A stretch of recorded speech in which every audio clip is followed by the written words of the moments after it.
about this particular set model is that it's a scale model of what we see inside. This is built to be a scale model of the Gershwin theater.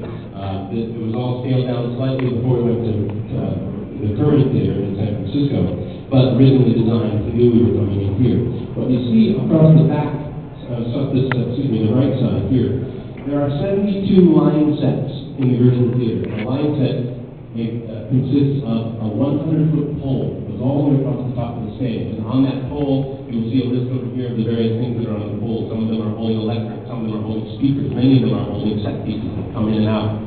Just about everything you see that comes in and out during the show is pulled by hands. There's a team of guys right here, and this is called the fly floor. And they're up there actually pulling. There are 72 lines across this side of the theater, these big, huge loops of cable. It's basically like a vertical clothesline. And they're pulling these and bringing these bars in and out.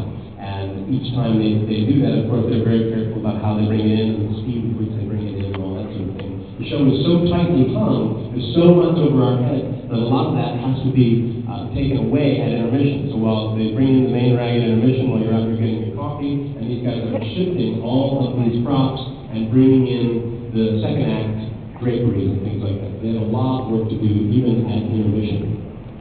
Over here on the side, the citizens of Osborne. These are the various people who have inhabited these roles so far.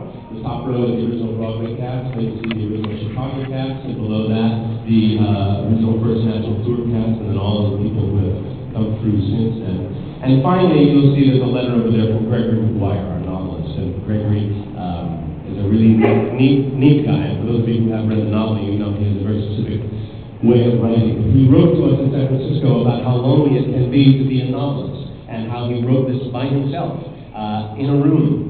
And then he turns it over to what is arguably the most collaborative of disciplines, of art forms, which is the musical theater. There's so many disciplines represented here. We'll talk about a lot of those inside. All the different specialists who are involved